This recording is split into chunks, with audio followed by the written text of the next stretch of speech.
Hoi mora everyone. How's it? Oi Texas. Welcome back to another live here with the fair weather rugby fan here in Denton, Texas. A cold morning. Went out to run and get some brekkie for the family, and it was a balmy -6 degrees here in North Texas. So no Pierre looks like tried reaching out to him. I'm thinking he might be at a concert right now. There's a big show happening at FNB Stadium there in Johannesburg.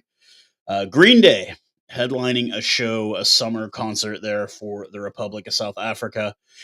And a time to jump on here. Going to be seeing quite a few refugees. Obviously, something I want to start out by talking about first is yes, the end of TikTok here in the US, as last night the app went dark here in the United States.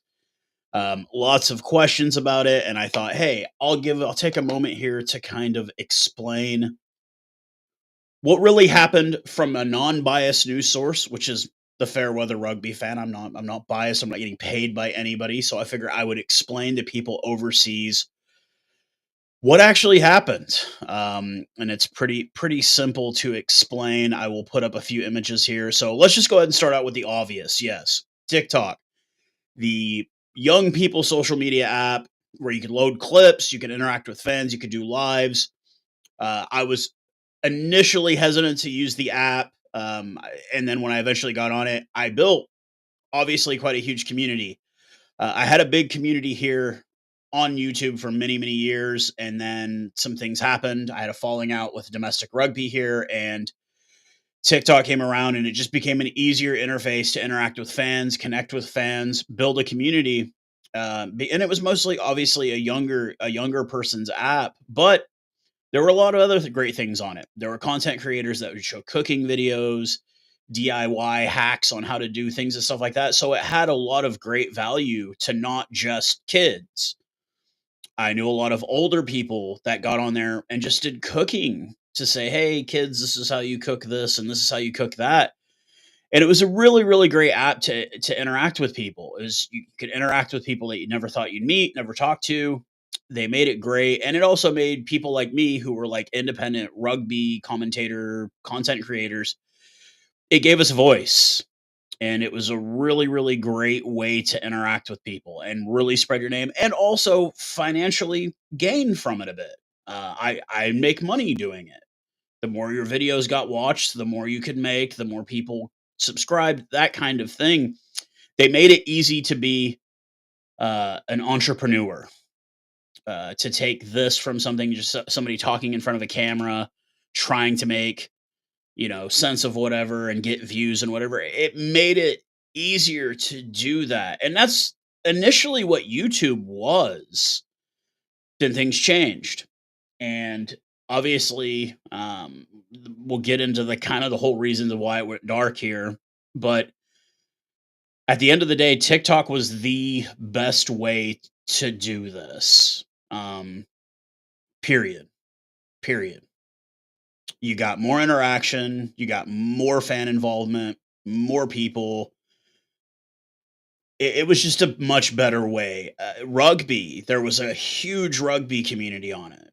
And I mean, I had a couple of the guests on the channel here for interviews, and I would promote their channels and stuff like that. But it was the audience that doesn't use Facebook. It was the audience that barely uses Instagram. It's the TikTok generation. And I think at the end of the day, this was the best thing that happened. So let's go ahead and get into the hows, the whats, and the whys. So let's just go ahead. I'm going to throw an image up here, and we'll kind of start. And I'm not gonna, like I said, this is going to be as unbiased as possible. There's no political thing here. I'm not trying to sell you guys anything. I'm just going to tell you the truth as somebody that lives here, and this is how it happened. So we will pop up this image here. So obviously you have Mr. Chu and Mr. Zuckerberg. So about 3 or 4 years ago, maybe 5, 6 years ago, when TikTok was starting to blow up, Mark Zuckerberg wanted to buy the company. He offered them a lowball offer, and TikTok said, "No, thank you. We're not interested. We think the company can grow," and it did exponentially. I think the value at that time versus what it is now is like 6 times the value. Okay. So this is America. Capitalism is America. And if you have something that doesn't sell, it either goes away or you make it better. Or you do what Zuckerberg does and you buy your competition. Vine, which was the precursor to TikTok, he bought that. It went away. Instagram, sorry, that was a really great app. He bought that. It's shit. Snapchat, he bought that. It's shit. Facebook, he started it. It was great. And Facebook sucks now. So he wasn't interested in selling. So rather than make Facebook or Instagram or Snapchat better and better at interfacing and being the reason why people were leaving to go to TikTok, he decided to do the other way. And the other way is pull up the image here. Sorry, guys. He decided to go the other route. He decided to buy politicians. This is Senator Tom Cotton of the state of Arkansas. He started floating the idea that TikTok was stealing Americans' data for the Chinese government. If you kindly can remember, you can remember the press conference where he was grilling Mr. Chu and asking him if he'd ever been a member of the Chinese Communist Party, to which Mr. Chu replied, "I'm from Singapore." "Oh, were you ever a Chinese?" "No, I served in the Singaporean military. I'm from Singapore, sir." "Okay, so when did you apply to be a member of the Chinese?" "Sir, I'm from Singapore. I'm not Chinese." He got guys like this who don't know anything about social media technology to go before the government and say TikTok is bad. They're harvesting our data and selling it, which is exactly what Meta does. It's exactly why you can have a conversation about something with your phone in your pocket or sitting on a desk, and when you get on Facebook, you see ads for it because it's exactly what Meta does. I never had that problem with TikTok. Never had that problem. I could Google search something and it didn't pop up on TikTok when I got on TikTok then 10 minutes later. But it sure as fuck does on Meta. So Senator Tom Cotton, along with a whole cavalcade, whispered in Trump's ear. This was during Trump's first term. This is when the idea of banning TikTok came about. And they decided to make a law. And they stacked this law underneath a bunch of other laws, saying if Americans don't own it, it can't operate here. And really, what it was is if Mark Zuckerberg can't own it, it can't operate here. So it leaves us at the place we're at now. The app has gone dark here. I'm getting countless people saying, "Oh, Trump can turn it back on tomorrow." No, he can't. It's a Supreme Court ruling. And honestly, you think a 78-year-old man cares about TikTok? No. But Mr. Chu is attending his inauguration, and I'm sure he's going to try and grease somebody's pockets to get back in the good graces of the US government. But honestly, at this point, the only way this app is coming back is if some American buys it. And it's not just any American, it's going to have to be somebody like Zuckerberg because those people bought the politicians that made the law. And I don't think TikTok is going to pay those politicians more to change their minds. So even if when TikTok does eventually come back, it's going to be trash. And we're going to have to move on to the next thing, folks.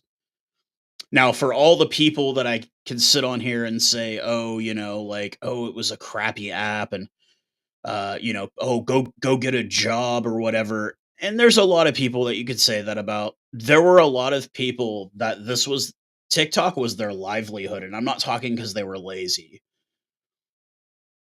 If you're afraid to go to a dentist because you don't know what they're going to do, there were dentists on there that told you everything. If you were worried about back pain and you didn't want to go to a chiropractor, there were chiropractors on there that you could ask and they'd give you a good idea. If you didn't know how to cook a steak, you could get on TikTok and learn about 50 different ways to cook a damn good steak. And if you were an American sitting at home and you flipped the channels and you saw rugby, you could get on TikTok and there were 500,000 people telling you about rugby. And they look just like you and sound just like you. That's what TikTok gave us. TikTok gave us a choice. And now we don't have that choice.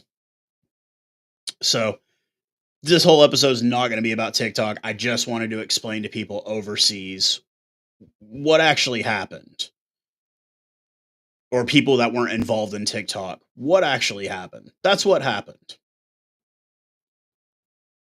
Zuckerberg wanted to buy it. They wouldn't sell, so he paid senators to shut it down until he gets to buy it, or somebody they approve gets to buy it.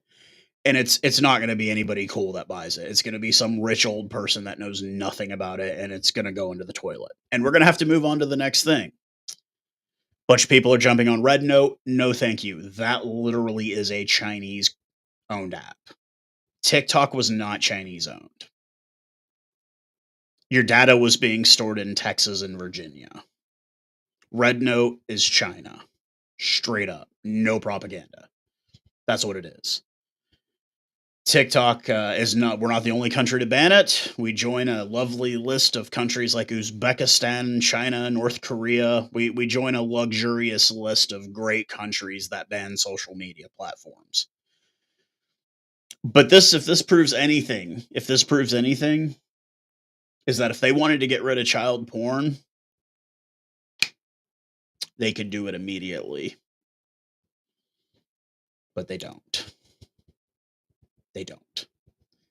That tells you everything you need to know about the American government. They can get rid of TikTok like this. They can get rid of anything that's bad on the internet like this, but they choose not to. Done with that for the day. Let's go ahead and talk about Champions Cup. Obviously, the Bulls, Altitude RFC, as they've been dubbed by the Northern Hemisphere, absolutely putting on a clinic yesterday. Racing 92 getting the win over the Stormers. I kind of felt it because I wore a Stormers jersey while I was in Oklahoma all day yesterday. I know, gonna piss off some of my fans. The Lions, holy shit! Did you see that try from behind the try line? Fuck, man, the Lions getting out there and putting in damage. The Cheetahs. God damn, that was a hiding. And earlier this morning here in the U.S., I get up, and I'm thankful I didn't get up and turn on the game. God damn, did you see what happened to the Sharks? What a fucking round. Obviously, I thought Bath was going to get the win over Leinster. It did not happen, unfortunately.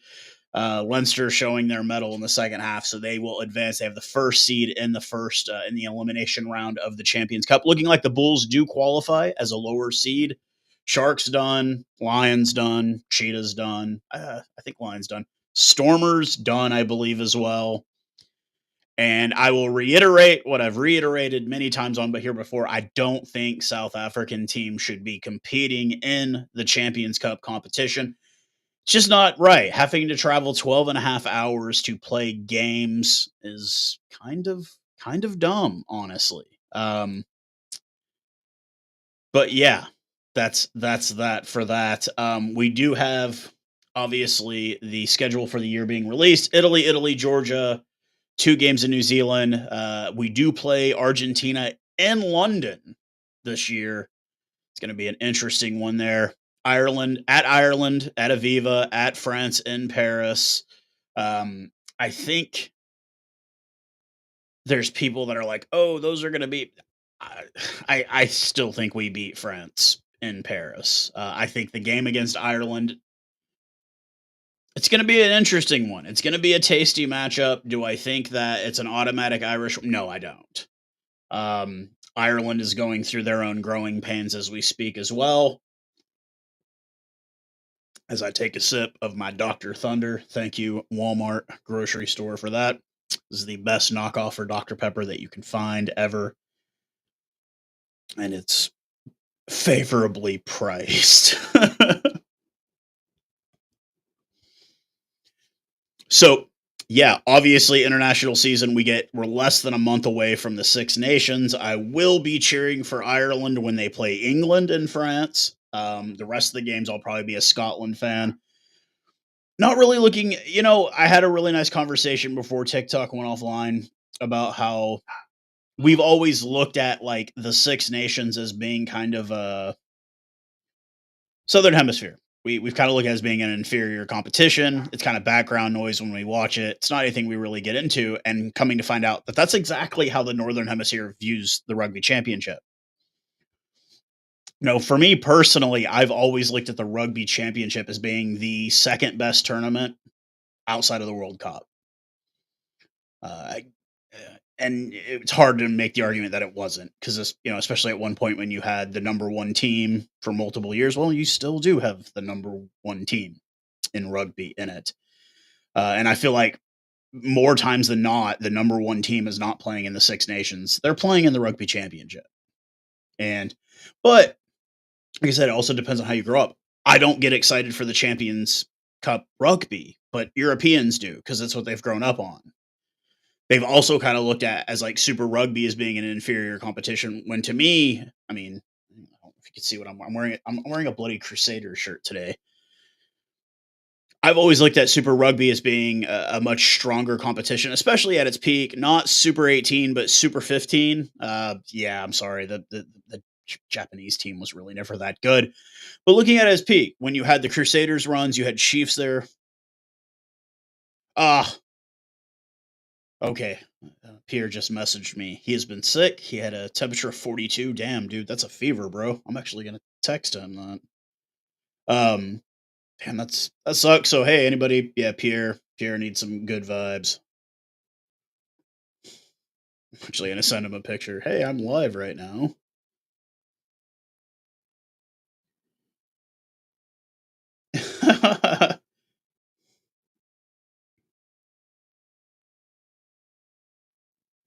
Live and right now and talking about you, buddy.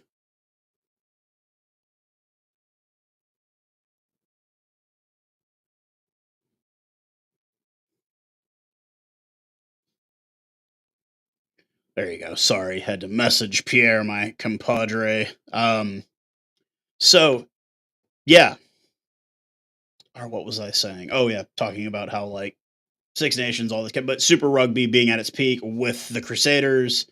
You had the Chiefs run there for a bit. Yes, the Bulls had a run in the late 2000s.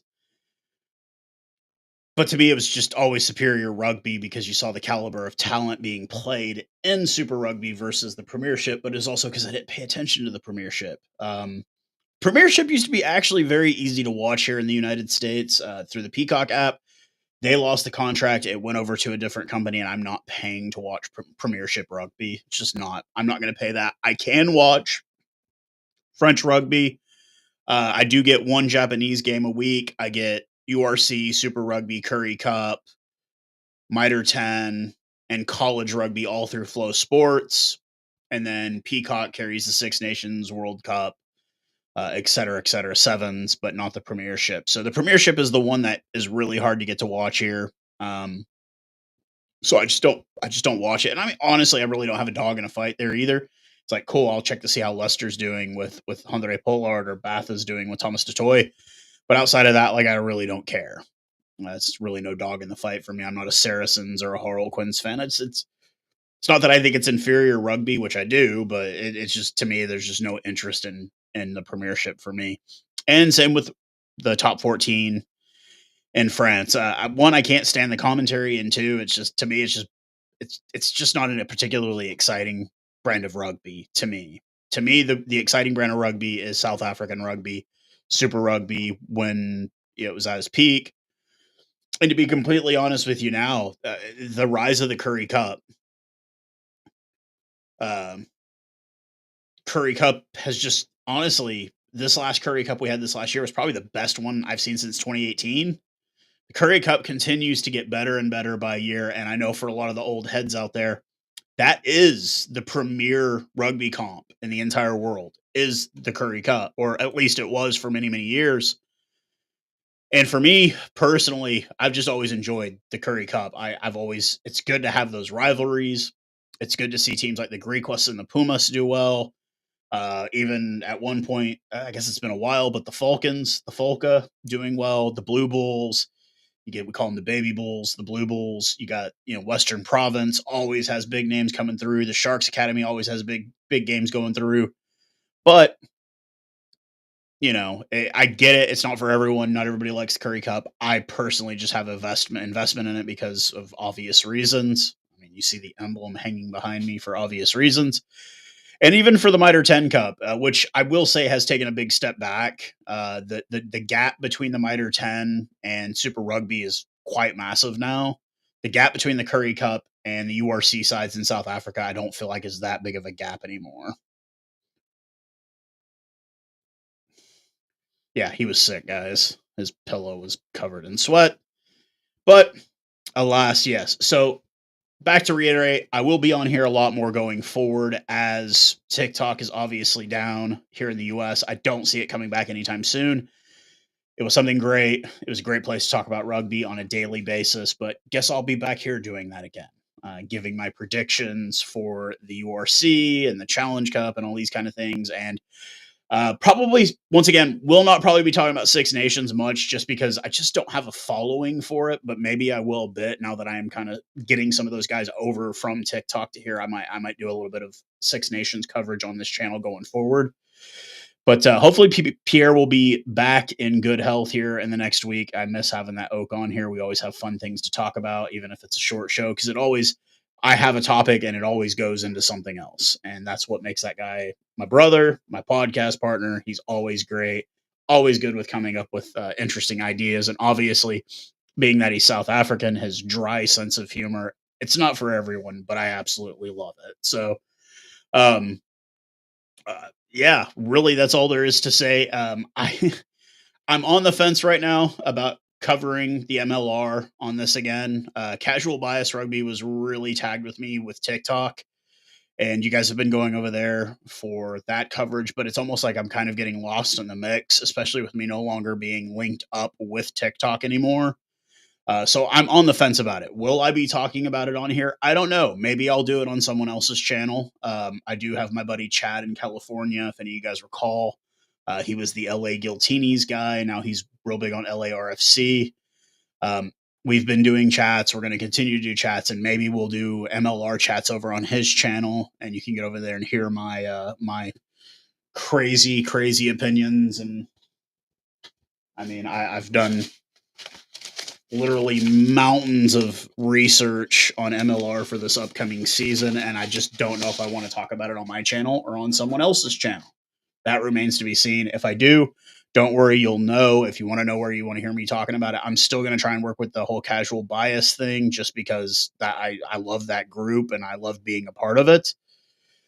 But like I said, that was really a TikTok creator heavy group, and with me no longer being on that, I don't know if it's really going to be the same anymore. The relationship with that whole thing, I hope it doesn't change. I mean, casual's cool as shit. Divin and Rose and that whole crew. Got Murray in there. We've got, fuck Jake. I don't give a fuck about that guy. I had him on here. Yeah, that guy turned into a dick real quick. Fuck Toddy, fuck all those guys. But anyways, yeah, it's a cool crew. There are some guys on there I could probably do without having anything to do with. Um, yeah, the whole Toddy and Kieran and all that. You guys remember those guys? Those guys went viral for saying like really fucked up shit about the Springboks in the World Cup. Those guys are completely fake, just to let you know that. They're completely fake. We're done with social media because nobody gave a shit about what they said. And then as soon as international time kicked back in, they started making content again. They actually blocked me because I called them out for their bullshit.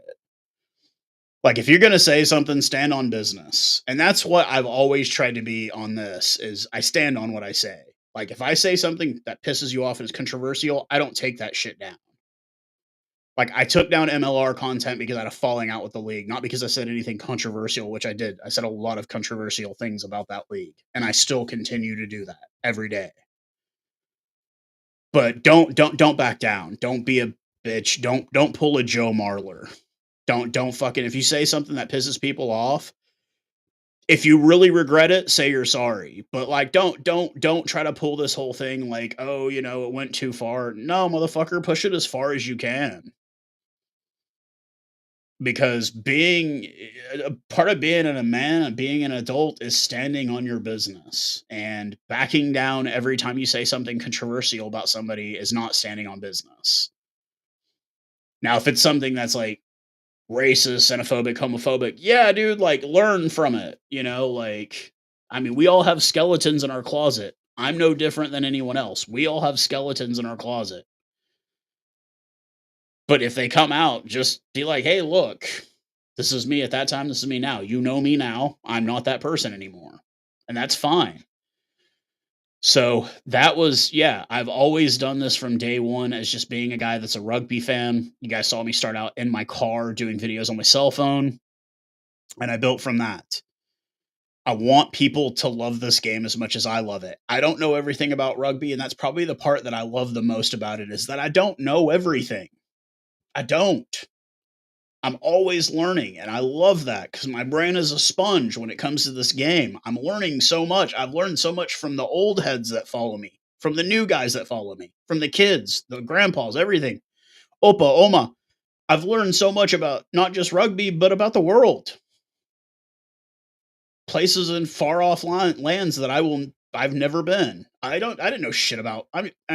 I knew what a book could teach me about Ireland. I've learned so much more from Irish fans and followers about Ireland that I'd never learned in a book. And that's what I created on this. You guys saw me. I had a family. It fell apart. You guys went through all these things with me. This is another one of those. This is the end of an era. I had a huge audience with a young crowd, and it's gone. And I'm back here. And it's not like I'm back here like, oh, I'm stuck with you guys. It's just like, no, I'm back here. This is what I do. This is what I did before that. It's what I'm going to do after, and it's what I'm going to continue to do. This has always been, I'm sorry. I felt like I really ignored this. I was doing everything on here. Obviously, international test time is when this grows the most, but I need to figure out a way to have it grow in between. And I never got on here to make money. Money was never my driving factor. My driving factor was finding people to talk about rugby with because there's not many people here that know anything about it. And I feel like at the end of the day, I've succeeded greatly in that and doing this. And I will continue to. 2031 is it's coming up quick, 6 years away. Rugby World Cup, United States, and you best believe that the Fairweather rugby fan will be in attendance. You will see me. Hopefully not. I won't be such a huge target at that point. I'll have slimmed down again, but that's going to be the point. Like, that's the point in all of this is that I want to build excitement as the Rugby World Cup comes to America for the very first time. I want to build excitement for it. I wish that things were a little bit different as far as bringing the sport here. We still have not put in a solid footing. You had several teams playing domestically here in big stadiums. They've all gone back to small stadiums again, which is what I think they should have done. You've got to bring it back to the grassroots. We've got to build this. We got to build this audience organically. We've got to quit sitting here thinking that we're going to peel NFL fans because it's not going to happen. It's a completely foreign game to them, and they want nothing to do with it. And the more we try pushing it and pushing it and pushing it on NFL fans, it's not going to help. We've got to build an organic audience for this game in America. And I felt like I was part of that. And I still feel like I'm part of that. I'm building the game organically in this country. We're not going to get it trying to tie it to the NFL. It's not going to work. Americans don't know who Luis Rezamet is. Americans don't know who Antoine Dupos is. They don't know who Owen Fuckboy Farrell is. They know who Alona Mar is. We should be trying to pin it to that, and we don't. We don't. And I don't know why. Well, I do know why. It's because you have execs running USA Rugby, NBA execs running USA Rugby, who have nothing about the sport. we're a global sport in the sense that the sport is played everywhere, but we're not soccer. We're not football. Everybody here knows who Lionel Messi is. People here don't know. Ma'anonu played here for the last 4 or 5 years. Americans don't know who Ma'anonu is. The only people who know who Ma'anonu is are rugby fans. You're not going to just be able to bring some big star over here and it's going to be big overnight. If this had been 20 years ago and Lionel Messi came to play in MLR, he wouldn't be as big as he is now. It's because soccer has made itself a global sport. Rugby is yet to do that. Rugby is the second biggest sport in England by a lot. There's very few countries where rugby is the top sport. New Zealand, it is the top sport. Australia, it is not. South Africa, it is not. Japan, it is not. France, it is not. Italy, it is not. England, it is not. Scotland, it is not. Ireland, it is not. Wales, it is not. Argentina, it is not. Papua New Guinea is league. So Papua New Guinea, New Zealand, Tonga, Samoa, Fiji, but they're big on cricket too. So I'd say New Zealand. These are all small countries. There's no big country where it's the main sport. And it's not going to be that way anytime soon. Football is massive. Soccer is massive. But we need to culminate stars out of the sport to help countries that maybe don't know the sport that well. Faf du Plessis is playing cricket here for the Texas Super Kings. Unless you know what cricket is, you don't know who Faf du Plessis is. I certainly did, because he's South African. Gotta love our South African Proteas. Same with Heinrich Klaassen, Quentin de Kock. These guys are all playing cricket here. They're playing to pack stadiums, not because of Americans, it's because of the South Asian community here. Cricket had a built-in audience. Rugby does not have a built-in audience, and you're not going to culminate them out of NFL fans. It's just not going to happen. It's not going to happen. You'd have better luck going after the soccer crowd. And for me personally, I'm going to be honest with you, ice hockey fans, I think they would love rugby. Big hits, fast running, not a lot of whistles. Telling you. There is currently a South African playing for the Tulsa Oilers of the East Coast Hockey League, Daniel Lenigan. Would love to meet the guy, get an interview. You've got Francois de Villiers playing for the New Mexico Ice Wolves in the Null. His parents are from South Africa. He grew up in California. There are South Africans playing ice hockey. Not a lot, but there are some. Unfortunately, the South African women getting beaten 17-0 yesterday by Iceland. That was not good. But the sport needs to grow here, and it's not going to grow stealing from the NFL. It's just not. It's not going to happen. It's just they need to quit that. They need to figure out another route. They need to go a different way. But we could do a whole podcast about that. I'm pretty sure we will at some point. But I'm going to call it a day, gentlemen. I'll be back on here very soon, obviously. And I hope wherever you're at, you're safe, you're happy, you're secure, and we will talk again real soon.